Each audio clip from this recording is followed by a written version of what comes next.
जय हिंद, जय भारत, वंदे मातरम। साथियों, मैं सुनिकेसी प्रधानाचार्य Swami Vivekananda public junior high school, Ahraura, जनपद सिद्धार्थनगर।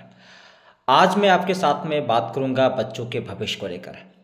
आप अपने बच्चों को पढ़ाते हैं, चिंतन करते हैं, बहुत सारा पैसा भी खर्चा करते हैं, स्कूल भी बार बार आप देखते हैं, बेहतर स्कूल खोजते हैं और फिर आप अपने बच्चों के भविष्य को लेकर हमेशा चिंतन करते रहते हैं कि अपनों के बच्चों का भविष्य कैसे ठीक हो। उसी सब विषयों को लेकर मैं अब तक में जो मुझे अनुभव हुआ है मैं वो आपके साथ में शेयर करना चाहता हूँ और उसका आप अनुसरण करेंगे तो निश्चित तौर पे आपके बच्चों का भविष्य बेहतर होगा और आप एक अच्छे माता पिता भी साबित होंगे। सबसे पहले हमें ध्यान देना है कि बच्चों के साथ में बैठने का प्रयास करना चाहिए। आज इतना भागदौड़ का समय चलता है कि आप अपने बच्चों के साथ बैठ नहीं पाते हैं, तो 24 घंटे में ज़रूर आप समय निकालिए। अगर आप माता पिता में से कोई ना कोई 1 घंटा ज़रूर टाइम निकालें कि अपने बच्चों के साथ में बैठें, पूछें और उनसे वार्तालाप करें, उनके बातों को समझें और उन समय समय पर समीक्षा भी करते रहें। चूँकि आपका बच्चा है, खर्चा आप करते हैं, इनमें गुरु, विद्यालय और परिवार यानी गांव घर ये सब माहौल भी बदलने का भी प्रयास करना चाहिए। विद्यालय का जो माहौल है वो अलग है, टीचर के द्वारा जो ज्ञान दिया जाता है वो भी अलग है, आपके घर पर जो चर्चाएं चलती हैं, वार्तालाप होता है, माहौल होता है वो अलग है। इन सब में बेहतर क्या है उन सब को लेकर हमें चर्चा करना चाहिए और उन्हीं सब विषयों को लेकर आज मैं आपके साथ में आया हूँ। तो सबसे पहले है कि बच्चों के साथ में आप बैठें, चर्चा करें, उनसे संवाद करें, आपसे वह खुलकर बात करें, मन में कोई डर ना हो, भय ना हो। आप भय के साथ में उसे कभी वार्तालाप ही ना करें जिससे बच्चों के अंदर एक अलग ही झिझक रहे। तो आप उनके साथ खुलकर बात करें, उनकी बातों को सुने, फिर जो सही मार्ग हो उसे बताएं। दूसरा चीज़ है कि आप बच्चों को ग्रेड्स लाने का दबाव मत दें। यानी आपका बच्चा अगर किसी क्लास में पढ़ता है, 3rd डिवीजन आ गया, 2nd डिवीजन आ गया, चौथे स्थान पे आ गया, 10वें स्थान पे आ गया या फेल ही हो गया है, तो उसको दबाव ना दें, बल्कि उसे जो है प्रोत्साहन, उनके अंदर प्रेरणादायक कहानियाँ सुनाएं और बताएं कि आप क्या काम कर सकते हो, कैसे आप पढ़ाई करोगे, कैसे आप फिर से तैयारी करोगे जिससे आपका अच्छा अंक आ सकता है। और उसे ग्रेड्स लाने का कोई दबाव मत दें, क्योंकि जब बच्चे को आप दबाव दे देंगे तो दबाव में बच्चा मशीन बन सकता है लेकिन अच्छा छात्र और इंसान नहीं बन सकता है।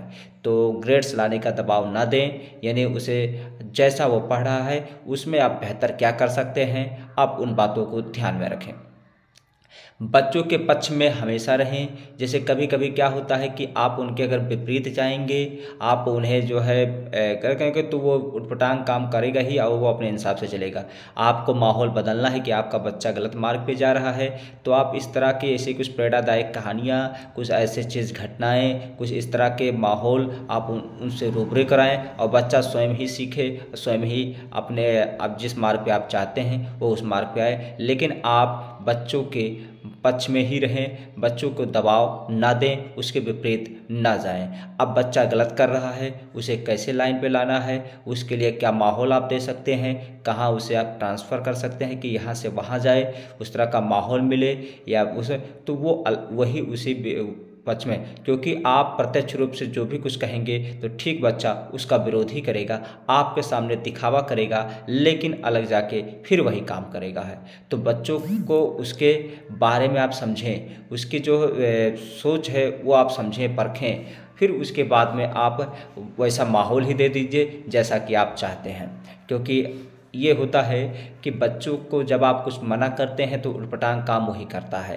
अब बच्चा अगर गलत मार्ग पे जा रहा है तो गलत मार्ग का प्रभाव और वो सब सारा चीज़ उसे आप दिखाने का प्रयास करिए, बताने का प्रयास करें, लेकिन थोपिए मत, उन्हीं के ऊपर सौंप दीजिए कि आपको अच्छा बनना है, बुरा बनना है, क्या करना है, कैसे करना है, वो निर्णय आप कर सकते हो। या कुछ समय के लिए पीछे से आप केवल उसके दिनचर्या उस पर आप चर्चा करो, देखो और परखो, फिर यह माहौल बदलने का प्रयास करो।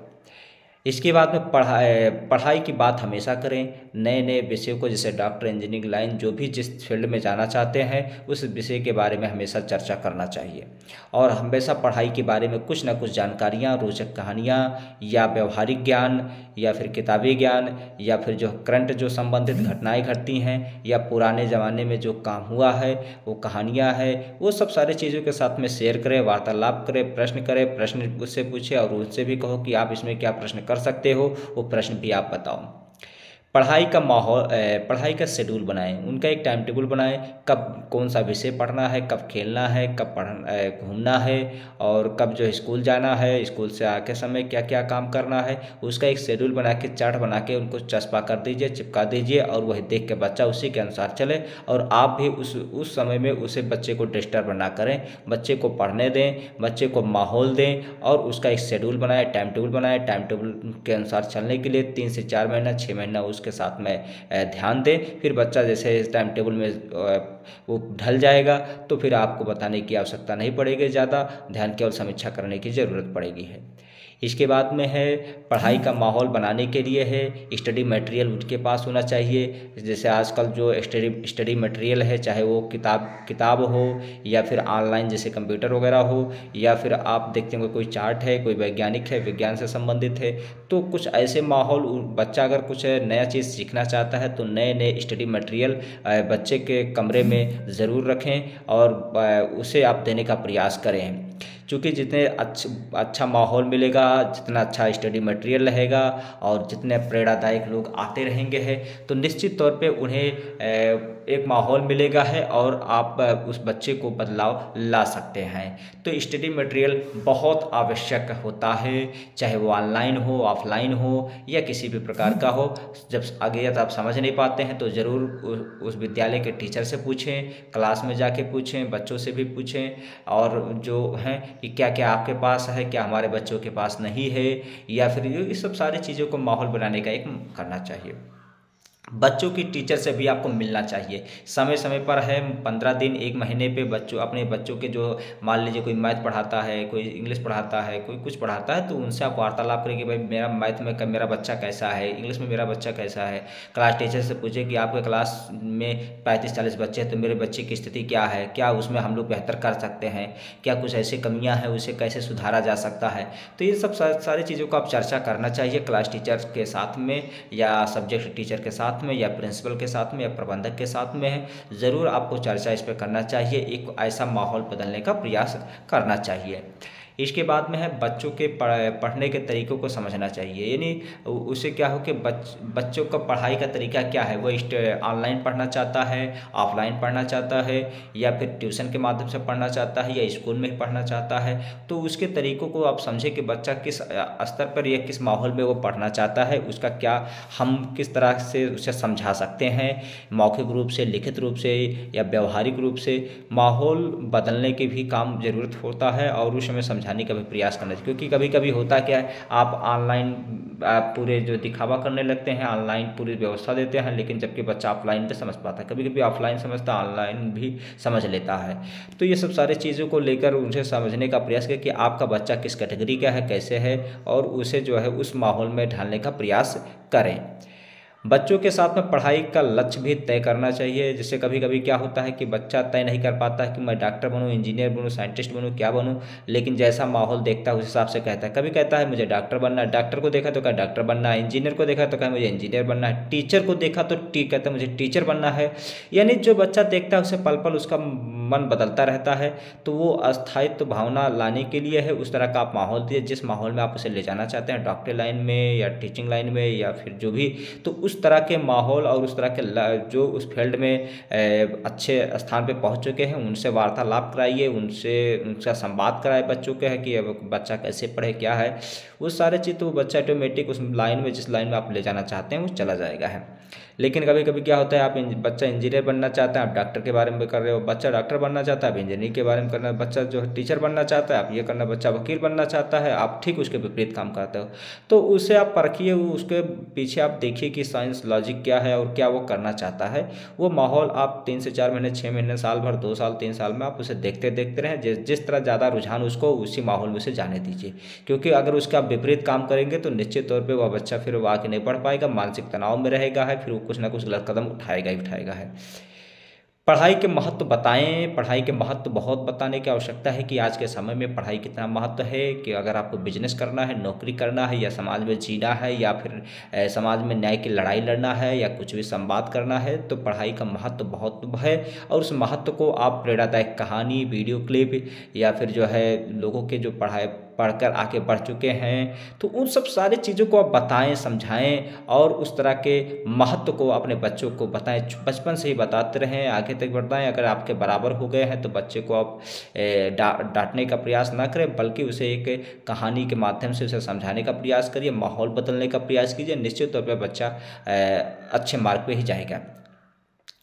अगर बच्चा विफल हो गया है, फेल हो गया है, कमज़ोर है, तो उसे विफलताओं से उसे डांटे नहीं, परखे नहीं, कोसे नहीं, बल्कि उसे फिर नए सीख देने का प्रयास करिए कि ऐसा है, ठीक है, चलो इस बार आपका इतना कम नंबर आया है, या फिर आपने ये काम किया है और विफल हो गए हो, तो कोई बात नहीं है, फिर अगली बार आप प्रयास करो, ट्राई करो, कोशिश करो, आप बदल लोगे है और आप जरूर अपने लक्ष्य को प्राप्त करोगे है। तो ये बताने का भी प्रयास आप करें, और उसे अगर वो फेल हो गया है तो उसे कोसे नहीं, बल्कि उसे आगे बढ़ने के लिए प्रेरणादायक और उसे उत्साह दीजिए कि वो बच्चा उससे बेहतर, क्योंकि कोई भी इंसान होते, इंसान ही होता है, फेल भी होता है, आगे भी बढ़ता है, गलती भी करता है, फिर आगे बढ़ता है, लेकिन वही गलती बार बार दोहराए ना। इन बातों को ध्यान में रखना चाहिए है, क्योंकि जितने भी आप देखे होंगे, अभी सचिन तेंदुलकर जिसको ले लीजिए, और भी तमाम प्रकार के ऐसे लोग हैं जो कई बार फेल भी हो चुके हैं, उसके बावजूद भी आगे बढ़े हैं। तो ये सब है कि आप फेल से कोई घबराने की विषय नहीं है, या विफल हो गया तो उसे घबराने के, उसे दूसरा मार्ग आप बताएं, या दूसरे मार्ग पे ले जाने का प्रयास करें, और उसे कभी गलत कदम उठाने के दिशा में कार्य ना करने दें, कभी ऐसा कुछ बोले ना जिससे बच्चा अपने आप को गलत कदम उठाने पे मजबूर हो जाए। तो इन सब बातों को भी ध्यान में रखना चाहिए। बच्चों के चीज़ों पे दिलचस्पी बढ़ाएं। जैसे बच्चा कभी कभी क्या होता है, कुछ चीज़ें सीखना चाहता है, उसके क्षेत्र में, फील्ड में आगे बढ़ना चाहता है, कई चीज़ें वस्तुएं की मांग करता है, और उस पर जो है बहुत, तो उस फील्ड में आप उसे जो है दिलचस्पी बढ़ाएं, और उस बच्चों को कहें कि ये ठीक है, चलो अच्छी बात है, तुम देख लो, एक बार ट्राई कर लो, कोशिश कर लो, अगर ठीक है तो आगे कंटिन्यू करना, नहीं ठीक है तो उसे छोड़ देना। तेनी बच्चों के जो उसमें दिलचस्पी लाने का प्रयास करें, और तभी आप बच्चों के अंदर, क्योंकि आप सारी कमाई, सारा चीज़ जो भी करते हो बच्चों के लेकर करते हो, अगर बच्चों पर तनी सा भी ध्यान नहीं दोगे तो बच्चा फिर आगे नहीं बढ़ पाएगा। बच्चों को भाषण देने से बचे। कभी कभी क्या होता है, आप इतना लंबा चौड़ा भाषण देते हो तो वो बच्चों के अंदर कोई पल्ले नहीं पड़ता है, फिर वो इस कान से सुनते हैं, उस कान से निकल जाता है। तो बच्चों को भाषण ना दे, बल्कि जो सही है, ठीक है, वही आप बताएं, और उसी पर ही आप कोशिश कीजिए कि कायम ही रहें, क्योंकि भाषण जितना देंगे वो बच्चों के अंदर कुछ पल्ले नहीं पड़ने वाला है। तो जो सही है, सटीक है, वही चीज़ बताएं, कम बोले, सही से करें, उनसे संवाद करें, यही आपके बच्चों के लिए बेहतर साबित होगा। बच्चों के उपलब्धि अगर मिलती है तो उसकी प्रशंसा भी करनी चाहिए, उसे प्रोत्साहन भी देना चाहिए। अगर छोटा पास हुआ है, कुछ भी हुआ है, या कुछ उपलब्धि प्राप्त किया है, तो उसकी प्रशंसा करने में कभी भी चूकना नहीं चाहिए। यदि आप प्रशंसा करने में चूकते हो तो उसे भी लगेगा कि मैंने इतना मेहनत किया है, मुझे कुछ भी नहीं मिला है, या हमारे घर वाले भी इससे खुश नहीं है, या टीचर खुश नहीं है माल, तो उसे प्रोत्साहन देने का भी प्रयास आप करें। बस अनुशासन में आप भी रहिए और बच्चों को भी अनुशासन में रहें। टीचर हैं तो टीचर भी अनुशासन में रहें, क्योंकि कभी कभी क्या होता है, बच्चा अगर कोई नया चीज़ सीखना चाहता है, आप उटपटांग काम बोलें, आप गाली गलौज दें, आप भद्दे भद्दे गाने दें, गाने सुने, या ये तमाम प्रकार के जो है फिल्म लगा के बच्चा पढ़ रहा है, या फिल्म लगा के करे, तो ये सब सारी चीज़ें माहौल भी ख़राब करने का काम करता है, और अनुशासन में भी वह बच्चा नहीं रहना चाहेगा, भले ही आपके सामने वो दिखावा करेगा है। तो ये भी थोड़ा सा कड़वा है, लेकिन इसको भी ध्यान में रखे हैं। बच्चों को लालच ना दे, किसी भी प्रकार की लालच ना दे कि आप ये पढ़ोगे तो मैं ये दिला दूंगा, ये पढ़ोगे तो ये दिला दूंगा। ये लालच बहुत वैसा है, फिर वो बच्चों की इच्छाएं बढ़ती जाएंगी है। हाँ, उसे जो है आप, अगर वो बच्चा आगे बढ़ गया है, उपलब्धि प्राप्त किया है, तो उसे आप कुछ ला के अपने मन से आप दे दो तो बच्चा वो खुश हो जाएगा है, वो ये। लेकिन बच्चों को लालच नहीं देना चाहिए, लालच देने से बचें। तो यह है कि लालची ना बनाएं, बल्कि उसे एक कर्मठता और ईमानदार और अच्छे छात्र बनाने का भी प्रयास करें। पढ़ाई को खेल की तरह लें। पढ़ाई जो भी होता है खेल खेल में उसे कहें कि पढ़ने दें हैं, और खेल ज़रूरी है, खेल के माध्यम से ही पढ़ाई करते हैं तो बच्चे बहुत आगे बढ़ जाएंगे। है खेलने से भी मानसिक विकास होता है, शारीरिक विकास होता है, बौद्धिक विकास होता है, और अगर पढ़ाई भी अगर उसमें जोड़ दिया जाए तो और भी सोने में सुहागा साबित होगा। है बच्चों की मदद करें और मदद करने की भी उन्हें प्रेरणा दें। है यानी आप उनकी मदद भी करते रहें और उन्हें प्रेरणा भी देते रहें। तो ये जो 18 पॉइंट है मैंने जो नोटिस किया हूँ, ये ज़रूरी है, इस पर आप केयर करें। अगर इस पर कोई प्रश्न है तो बिल्कुल आप कमेंट करें, मैं उसका जवाब दूंगा। है तो आज से ये पहला वीडियो मैं अपलोड कर रहा हूँ जो बच्चों को हित को लेकर है। बाकी अगले दिन अगले वीडियो। जय हिंद, जय भारत, वंदे मातरम।